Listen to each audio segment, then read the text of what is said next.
میں نے یہ پہلی بات کہی ہے کہ بچے کے جو مائنڈ ہے اس کو فریش رکھیں. جتنا آپ اس کو آزاد رکھیں گے, آزاد بالکل فریش رکھیں گے, تو وہ بچے کے لیے اتنا ہی فائدہ. اس سے ریلیٹڈ کوئی کویشچن؟ اگر کوئی بچہ کھیلے نہ یا زیادہ کھیلے, اس سے بھی چڑچڑاپن آ سکتا ہے؟ نہیں, کھیلے نہ, کوئی بچہ ایسا نہیں ہے. ایسے نہیں ہوتے جو بچے کھیل کود کو پسند نہ کرتے ہوں, لیکن بات یہ ہے کہ آپ اس کو, یہ ذمہ داری آپ پہ ہے کہ آپ اس کو, اس کے دماغ کو ڈیمیج کر رہے ہو. جب بار بار آپ نے اس کو کھیل کود سے روکنا اور زیادہ کتابوں کی طرف مائل کرنا ہے, تو وہی بچے میں یہ ضدی پن چڑچڑاپن آئے گا. اگر آپ نے بیلنس کرنا ہے, اسٹڈی کے ساتھ ساتھ اس کا کھیل کود, اس کی جو فزیکل فٹنس وہی برقرار رہتی ہے, مینٹلی فٹنس وہی برقرار رہتی ہے. جب آپ بیلنس لے آئیں گے اپنے بچوں کے اندر, تو کسی قسم کی کوئی پرابلم نہیں ہوگی. بیلنس رکھیں, کھیل کے وقت کھیل, پڑھائی کے وقت پڑھائی, اور خود بھی بچوں کے ساتھ ان کو ٹائم دیں, بچوں کے ساتھ بیٹھیں, اس کے ساتھ باتیں کریں. اکثر والدین تو لا تعلق ہو جاتے ہیں نا بچوں کے ساتھ, لا تعلق ہو جاتے ہیں. ٹھیک ہے جی, وہ اسکول سے آیا, ٹیوشن سے آیا, پھر وہ اپنے کمرے میں, یہ بھی بہت بڑا فیکٹر ہے. آپ بچوں کو ٹائم نہیں دے رہے. بچوں کے ساتھ بیٹھیں, گپ شپ لگائیں, ادھر ادھر کی باتیں کریں, کہانیاں سنائیں, اس کا ذہن بڑھے گا, اس کے ساتھ آپ کا دوستانہ ماحول بڑھے گا, وہ آپ سے ساتھ باتیں شیئر کرے گا, آپ ان کے ساتھ کرو گے, وہ آپ سے وہ علم سیکھے گا, آپ اس سے یہ باتیں شیئر کرو گے. تو یہی ایک ماحول ہے نا جو ایک بچے کو چاہیے. ہر وقت ڈانٹ ڈپٹ, ایسے نہیں ایسے, تم نے یہ نہیں پڑھا, وہ نہیں پڑھا, تمہارے مارکس کم, ایسے ویسے, یہ تمام چیزیں تو بچے کو پھر نفسیاتی مسائل بنائیں گی نا. وہ اس سے انسان کی زندگی میں بہت ضروری ہے, کسی بھی ماحول میں, اسکول کا ماحول ہو, گھر کا ماحول ہو, باہر کا ماحول ہو. موبائل کا دور ہے, والدین اپنے موبائل میں لگے ہیں, بچہ منہ کی طرف دیکھ رہا ہے کہ کون مجھ سے بات کرے. ایسے ہی ہے نا, ہو بھی ایسے رہا ہے. پہلے وہ ٹیلی ویژن کا دور تھا, ٹیلی ویژن سے پھر LCD LED آئی, وہ ایک کمرے تک محدود ہو گئے. پہلے ایک کمرے تک محدود ہوئے, اب صرف اپنے آپ تک محدود ہو گئے.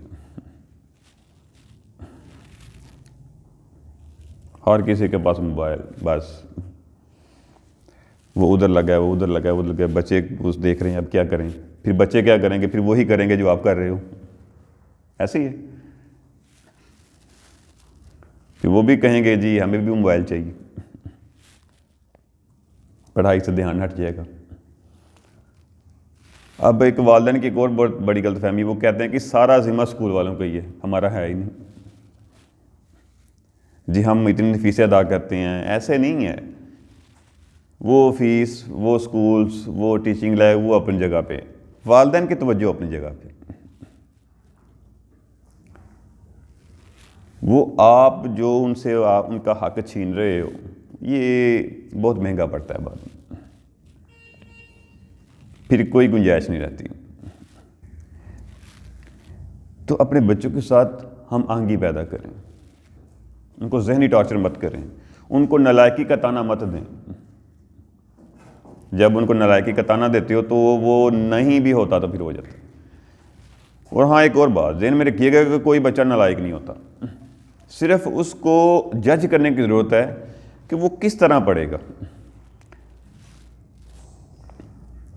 کوئی بچہ نالائق نہیں ہوتا, لیکن اس کو جج کرنے کی ضرورت ہے یہ کس طرح پڑھے گا. اور ایک اور بات, ہر بندے کی اپنی اپنی صلاحیت ہوتی ہے, اس صلاحیت کو اجاگر کریں, اس صلاحیت کو دیکھیں, اس کا مشاہدہ کریں کہ کس بچے میں کون سی صلاحیت ہے. ہر بچے میں صلاحیت الگ الگ ہوتی ہے, نالائق کوئی نہیں ہوتا. ایک ڈاکٹر ہے, ایک انجینئر ہے, کوئی کرکٹر ہے. جس بچے میں جو صلاحیت موجود ہے, جو کام وہ کرنا چاہتا ہے, اس سے پوچھیں. اگر وہ کام جائز ہے اس کو لگائیں, اس کو کرنے دیں.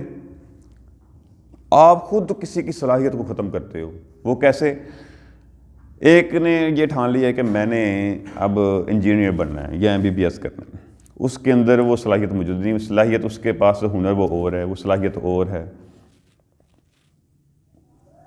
وہ ابیلٹی اور ہے، پہلے اس کی طرف سن لیں، اس کو جج کریں، پھر اس کو نالائکی کا طعنہ دینے لگ جاتے ہیں آپ لوگ، اس سے کچھ ہوتا نہیں ہے، کچھ کرتا نہیں ہے، ایسی بات نہیں ہے۔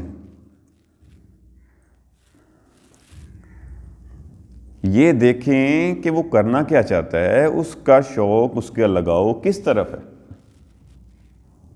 تو یہ لفظ ہے نا نالائکی، یہ لفظ انسانیت میں نہیں ہے، صرف یہ آپ لوگوں میں اور ہم لوگ اس کو استعمال کرتے ہیں، حالانکہ اس کی حقیقت یہ ہے کہ کوئی بچہ بھی نالائق نہیں ہوتا، صلاحیت اپنی اپنی ہوتی ہے، قابلیت اپنی اپنی ہوتی ہے، وہ کس لیول پہ ہے، یہ وہ کرنا کیا چاہتا ہے۔ کیمسٹری کا تھا جان ڈالٹن، وہ کیا تھا،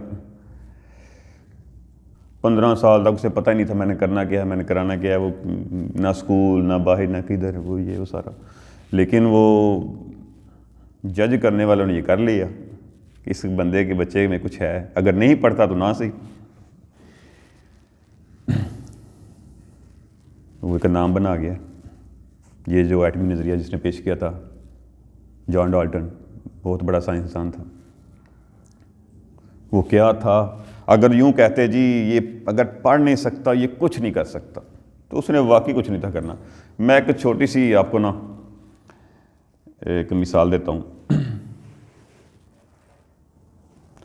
کہ ایک کنویں میں 3 آدمی گر گئے، کنواں تھا، 3 آدمی اس میں گر گئے، تو وہ کافی گہرا تھا، وہ جو لوگ تھے اس کے چاروں طرف وہ کیا کہہ رہے تھے، اے نہیں نکل سکتے ہوں، اے نہیں نکل سکتے، اے نکل نہیں سکتے، ڈونگا ہی بہت ہے، تھے ایسے ویسے، یہ وہ باتیں کرنے لگے۔ وہ انہوں نے نہ چھوڑ دیا حوصلہ، یہ جو جی ہم تو واقعی نہیں نکل سکتے، یہ جو ادھر کی چیم گوئیاں ہوتی ہیں نا، دائیں ہمارے دائیں طرف بائیں طرف لوگ کرتے ہیں، یہ کچھ نہیں کر سکتا، یہ ایسے ہوتا ہے جی، یہ نہیں نکل سکتا۔ اب ایک آدمی وہ کوشش کر رہا تھا، کرتے کرتے کرتے کہ وہ باہر نکل آیا۔ وہ کہتا ہے یہ کیسے باہر آ گیا؟ جب دیکھا تو وہ بہرا تھا، اسے سنائی نہیں تھا دیتا، وہ لوگوں کی باتوں میں نہ آیا، وہ باہر آ گیا۔ تو اس معاشرے میں بہت سے لوگ اس طرح ملیں گے جو آپ کے ساتھ ایسا کریں گے، کبھی کسی کی باتوں کی طرف مت جائیں، درست رکھیں، انسان کے اندر جو قابلیت ہے اس کے مطابق کام کریں، ورک کریں۔ کامیابی وہاں پہ موجود ہوتی ہے جہاں پہ آپ حوصلہ چھوڑ دیتے ہو، جہاں پہ آپ نے اس کا سٹارٹ لینا ہوتا ہے۔